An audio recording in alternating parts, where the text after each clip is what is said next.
Hello friends, study with मैंक के current affair session में आपका स्वागत है। ये current affair SSC, banking, railway, state PCS, CDS, CAPF, NDA और अदर कॉम्पिटिटिव एग्जाम आदि में सहायक होंगे। आज की डेट है 11 जनवरी 2021। तो चलिए आज का करंट अफेयर शुरू करते हैं। आज का पहला प्रश्न है, हाल ही में पेटा ने कौन से राज्य सरकार से जल्लीकट्टू खेल को आयोजित करने के आदेश को वापस लेने का आग्रह किया है? Option A Kerala, option B Tamil Nadu, option C Andhra Pradesh, option D Karnataka. देखिए, पशुओं के साथ नैतिक व्यवहार की वकालत करने वाले पशु अधिकार संगठन पेटा ने तमिलनाडु सरकार से जल्लीकट्टू खेल को आयोजित करने के आदेश को वापस लेने का आग्रह किया है। People's for ethical treatment of animals यानी पेटा ने यह आग्रह 50 से अधिक डॉक्टर के हस्ताक्षर युक्त पत्र के आधार पर किया है, जिसमें कहा गया है कि खेल एक गैर आवश्यक गतिविधि है और इसमें कोविड-19 के फैलने का खतरा है। बात करते हैं जल्लीकट्टू के बारे में। तो जल्लीकट्टू मट्टू पोंगल के दिन आयोजित किए जाने वाला एक परंपरागत खेल है, जिसमें बैलों को इंसानों द्वारा नियंत्रित करने का प्रयास किया जाता है। मट्टू पोंगल तमिलनाडु में 4 दिन तक चलने वाला त्योहार पोंगल के तीसरे दिन मनाया जाता है। तो इसका जो सही आंसर होगा वो होगा ऑप्शन बी तमिलनाडु। चलिए नेक्स्ट क्वेश्चन पे चलते हैं। हाल ही में जारी किए गए हेनले पासपोर्ट इंडेक्स 2021 में दुनिया के सबसे दमदार पासपोर्ट की सूची में भारतीय पासपोर्ट कितने स्थान पर पहुंच गया है? Option A 85, option B 60, option C 58, option D 44। देखिए, हाल ही में जो जारी किए गए हेनले पासपोर्ट इंडेक्स 2021 में दुनिया के सबसे दमदार पासपोर्ट की सूची में भारतीय पासपोर्ट 3 स्थान खिसककर 85वें स्थान पर पहुंच गया है। उल्लेखनीय है कि पिछले 16 वर्षों में हेनले एंड पार्टनर्स द्वारा प्रतिवर्ष हेनले पासपोर्ट इंडेक्स जारी किया जाता है। बात करते हैं इस इंडेक्स के बारे में, तो international air transport and association के आंकड़ों के आधार पर प्रतिवर्ष हेनले एंड पार्टनर्स द्वारा हेनले पासपोर्ट इंडेक्स जारी किया जाता है। इस पासपोर्ट इंडेक्स में देशों की रैंकिंग का निर्धारण इस आधार पर किया जाता है कि पासपोर्ट धारक को बिना वीजा के कितने देशों में प्रवेश मिल सकता है।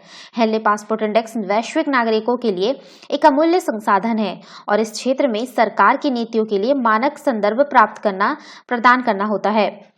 बात करते हैं इस इंडेक्स के कुछ महत्वपूर्ण तथ्यों के बारे में। तो इस वर्ष हेनले पासपोर्ट इंडेक्स 2021 में ज्यादातर शीर्ष देश यूरोपीय हैं। हालांकि 3 देश जो है 3 स्थान पर एशियाई देश हैं।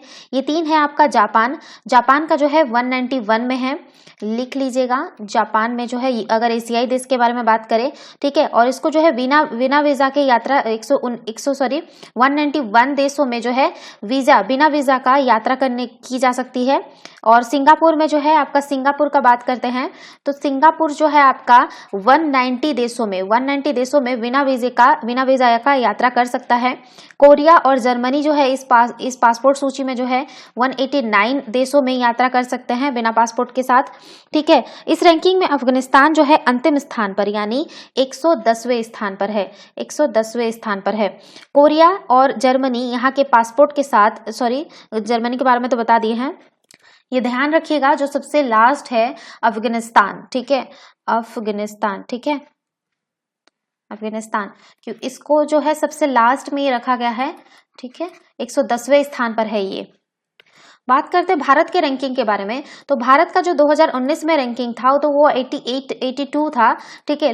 लेकिन अभी जो है आपका 2021 वाला जो निकला हुआ है, ठीक है, 2019 लिख दी मैं, 2020 में 82 था और 2021 में जो आपका हो गया है वो 85वां हो गया है, ठीक है, 85 हो गया है। और इसमें जो है आपका भारत जो है तजिकिस्तान भी 84वें स्थान पर है आपका, ठीक है। और चीन के अतिरिक्त जो सभी पड़ोसी देशों के मुकाबले जो है भारत की स्थिति बेहतर है। इस रैंकिंग में जो है आपका चीन जो है 70वें स्थान पर, भूटान 90, श्रीलंका 100, बांग्लादेश 101 और नेपाल 104 और पाकिस्तान 107वें स्थान पर है। भारतीय पासपोर्ट धारक Bhutan, Cambodia, Malaysia, Indonesia, Macau, Maldives, Myanmar, Nepal, Sri Lanka, Thailand, Kenya, Mauritius, Seychelles, Zimbabwe, Uganda, Iran और कतर आदि सहित जो है 58 देशों में भारत के पास जो है 58 देशों के पास जो है बिना वीजा के यात्रा कर सकता है, 58 देशों में। जबकि जापान में आप देख रहे हैं 191 देशों में वो बिना वीजा का यात्रा कर सकता है। तो इसका जो सही आंसर होगा ऑप्शन ए 85। चलिए नेक्स्ट क्वेश्चन पे चलते हैं। हाल ही में राष्ट्रीय परिवार स्वच्छता सर्वेक्षण 5 के निष्कर्षों का अध्ययन करने के लिए किसकी अध्यक्षता में एक समिति का गठन किया गया है? Option A Radha Goswami, option B Kalpana Sahay, option C Preeti Pant, option D Kalyani Chaudhary. देखिए, हाल ही में जो है भारतीय परिवार स्वास्थ्य सर्वेक्षण 5 के निष्कर्षों के अध्ययन करने के लिए प्रीति पंत अध्यक्षता में एक समिति का गठन किया गया है। जो ये है भारतीय कल्याण के 5वें भारतीय राष्ट्रीय परिवार स्वास्थ्य सर्वेक्षण के परिणाम को जारी किया गया था। उल्लेखनीय है कि राष्ट्रीय परिवार स्वास्थ्य सर्वेक्षण संपूर्ण भारत में स्वास्थ्य और परिवार कल्याण के संदर्भ में भारतीय परिवारों के एकत्र किए गए विभिन्न नमूनों का एक सर्वेक्षण है। आपका जो भारत का पहला राष्ट्रीय परिवार स्वास्थ्य सर्वेक्षण हुआ था वो 1992 से 1993 में आयोजित किया गया था। तो इसका जो सही आंसर होगा ऑप्शन सी प्रीति पंत की अध्यक्षता में जो है एक समिति का गठन किया गया है। चलिए नेक्स्ट क्वेश्चन पे चलते हैं। हाल ही में भारत को संयुक्त राष्ट्र सुरक्षा परिषद की कौन सी या कौन से समिति या समितियों की अध्यक्षता का दायित्व मिला है? ऑप्शन ए तालिबान प्रतिबंध समिति, ऑप्शन बी 2022 के लिए आतंकवाद प्रतिरोध समिति, ऑप्शन सी लीबिया प्रतिबंध समिति, ऑप्शन डी उपयुक्त तीनों। देखिए, हाल ही में जो है भारत को संयुक्त राष्ट्र सुरक्षा परिषद की 3 महत्वपूर्ण समितियों की अध्यक्षता का दायित्व मिला है। ये 3 समितियां हैं आपका तालिबान प्रतिबंध समिति, 2022 के लिए आतंकवाद प्रतिरोध समिति और लीबिया प्रतिबंध समिति। इस तरह जो है ये उपयुक्त तीनों का जो है भारत को अध्यक्षता मिली है इन तीनों समितियों का। ठीक है, तो इसका सही आंसर होगा ऑप्शन डी उपयुक्त तीनों। चलिए नेक्स्ट क्वेश्चन पे चलते हैं। हाल ही में पुरुषों के टेस्ट मैच में अंपायरिंग करने वाली पहली महिला कौन बन गई है? Option A Janani Narayanan, option B Claire Polosak, option C Brinda Rathi, option D Anjali Rai. देखिए, भारत और ऑस्ट्रेलिया के बीच जारी तीसरे टेस्ट मैच में 4th अंपायर के रूप में शामिल होने के साथ ही ऑस्ट्रेलिया की क्लेयर पोलोसाक पुरुषों के टेस्ट मैच में अंपायरिंग करने वाली पहली महिला बन गई है। 32 वर्षीय क्लेयर पोलोसाक ने जो है इससे पहले आईसीसी के डिवीजन 2 में नामीबिया और ओमान के बीच वर्ष 2019 में विटकॉक में खेले गए पुरुष वनडे मैच में पहली महिला ऑन फील्ड अंपायर होने का सम्मान भी हासिल किया था। टेस्ट मैचों से संबंधित आईसीसी नियमों के अनुसार 4th अंपायर के रूप में घरेलू क्रिकेट बोर्ड द्वारा आईसीसी अंपायर के अंतर्राष्ट्रीय पैनल में से किसी एक व्यक्ति को नियुक्त किया जाता है। 4th अंपायर के कार्यों में नई गेंद लाना, लाइट मीटर के बैटरी को जांच करना, लंच के दौरान पिच को अवलोकन करना ताकि यह सुनिश्चित किया जा सके कि किसी हस्तक्षेप के कारण खेल न रुके। साथ ही 4th अंपायर आवश्यकता पड़ने पर मैच में 3rd अंपायर का स्थान भी ले सकता है। तो इसका जो सही आंसर होगा वो होगा ऑप्शन बी क्लेयर पोलोसाक। चलिए नेक्स्ट क्वेश्चन पे चलते हैं। हाल ही में national internet exchange of India के IN डोमेन के साथ पंजीयन कराने वाले देश प्रत्येक आवेदक को कितने आधिकारिक भारतीय भाषाओं में से किसी एक में निःशुल्क IDN यानी अंतर्राष्ट्रीय डोमेन नाम का विकल्प देगा? Option A 22, option B 20, option C 16, option D 23। देखिए, national internet exchange of India ने घोषणा की है कि वो IN डोमेन के साथ पंजीयन कराने वाले प्रत्येक आवेदक को 22 आधिकारिक भारतीय भाषाओं में से किसी एक में निःशुल्क IDN यानी अंतर्राष्ट्रीय डोमेन नाम का विकल्प देगा। आवेदक को स्थानीय भाषा में एक ईमेल की निःशुल्क मिलेगा। यह प्रस्ताव स्थानीय भाषा की सामग्री के प्रसार को प्रोत्साहित करने के लिए तैयार किया गया है। यह पेशकश उन नए .in उपयोगकर्ताओं के लिए मान्यता है जो 31 जनवरी 2021 तक अपना पंजीकरण कराते हैं। यह सुविधा उन वर्तमान उपयोगकर्ताओं के लिए भी उपलब्ध होगा जो जनवरी 2021 में अपने डोमेन का नवीकरण कराएंगे। National internet exchange of India वर्ष 2003 से कार्यरत एक गैर लाभकारी संगठन है जो इंटरनेट एक्सचेंज संबंधी गतिविधियों के माध्यम से भारत के नागरिकों के बीच इंटरनेट तकनीक का प्रसार करने हेतु प्रतिबद्ध है। संगठन का मुख्य कार्यों में इंटरनेट एक्सचेंज के माध्यम से विभिन्न ISPs के और ISPs एंड CDN के बीच इंटरनेट डेटा का आदान प्रदान करना है। तो इसका जो सही आंसर होगा ऑप्शन ए 22। चलिए नेक्स्ट क्वेश्चन पे चलते हैं।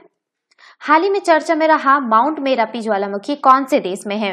Option A Japan, option B Australia, option C Malaysia, option D Indonesia. देखिए, हाल ही में जो है इंडोनेशिया के माउंट मेरापी ज्वालामुखी के आसपास गर्म बादलों के निर्माण को देखा गया है, जिसके चलते इसमें विस्फोट की आशंका बढ़ गई है। इंडोनेशिया के भूगर्भीय आपदा प्रौद्योगिकी अनुसंधान और विकास केंद्र ने माउंट मेरापी ज्वालामुखी के आसपास गर्म बादलों के फैलने का अनुमान लगाया है। इंडोनेशिया में स्थित माउंट मेरापे ज्वालामुखी एक सक्रिय ज्वालामुखी है जिसे सन 5048 से नियमित रूप से सक्रिय रहा है और इसमें ज्वालामुखी विस्फोट होते रहते हैं। इसे इंडोनेशिया का सबसे सक्रिय ज्वालामुखी माना जाता है। यह प्रशांत महासागर के रिंग ऑफ फायर क्षेत्र में स्थित है। और इसका जो है इसमें जो है अंतिम भयंकर विस्फोट जो है आपका 2010 में हुआ था, जिसमें काफी जान-माल का नुकसान हुआ था। इस विस्फोट में जो है आपका 347 लोग मारे गए थे। गौरतलब है कि दुनिया में सबसे अधिक सक्रिय ज्वालामुखी जो है आपका इंडोनेशिया के आसपास के क्षेत्रों में ही पड़ते हैं। ठीक है, तो इसका सही आंसर होगा ऑप्शन डी इंडोनेशिया। चलिए नेक्स्ट क्वेश्चन पे चलते हैं। हाल ही में कौन से धर्म के समक्ष धार्मिक कन्वेंशन की अनिवार्यता के खिलाफ महिलाओं के एक समूह द्वारा दायर की गई याचिका पर 3 सप्ताह के बाद उच्चतम न्यायालय में सुनवाई करने के लिए सहमति व्यक्त की गई है? ऑप्शन ए जैन धर्म, ऑप्शन बी ईसाई धर्म, ऑप्शन सी बौद्ध धर्म, ऑप्शन डी मुस्लिम धर्म। देखिए, ईसाई धर्म के पादरियों के समक्ष धार्मिक कन्फेशन की अनिवार्यता के खिलाफ महिलाओं के एक समूह द्वारा दायर की गई याचिका पर 3 सप्ताह के बाद उच्चतम न्यायालय ने सुनवाई करने की सहमति व्यक्त की है। चूंकि यह विषय आस्था, महिलाओं के अधिकारों और समानता के बारे में के दायरे में आता है, अतः अदालत याचिका से संबंधित मुद्दों की जांच करेगी। कुछ चर्चों में प्रचलित धार्मिक कन्फेशन की अनिवार्य प्रथा के खिलाफ केरल में 5 महिलाओं ने उच्चतम न्यायालय में याचिका दायर की है। याचिकाकर्ता का कहना है कि यह प्रथा उनके लिए संविधान के अनुच्छेद जो है आपका 25 के अंतर्गत धर्म की स्वतंत्रता के मौलिक अधिकारों का उल्लंघन करती है। चर्च की सदस्य याचिकाकर्ताओं ने आरोप लगाया है कि इस प्रथा के कारण महिलाओं के यौन शोषण तथा पुरुष और महिला अनुयायियों की ब्लैकमेलिंग सहित कई समस्याएं उत्पन्न हो रही है। तो इसका सही आंसर होगा ऑप्शन बी ईसाई धर्म। चलिए नेक्स्ट क्वेश्चन पे चलते हैं। हाल ही में कौन से देश ने कोविड-19 का मुकाबला करने हेतु करीबी सहयोग में वृद्धि करने हेतु दक्षिण एशियाई देशों के साथ तीसरा बहुपक्षीय वार्ता सम्मेलन का आयोजन किया है? Option A Bharat, option B चीन, option C Britain, option D Canada.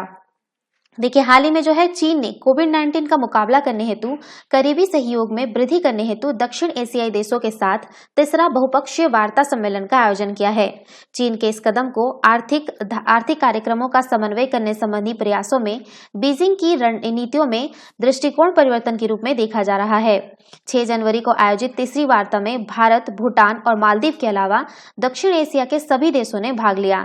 इस सम्मेलन का उद्देश्य महामारी रोधी सहयोग एवं निर्भयता उन्मूलन सहायक था।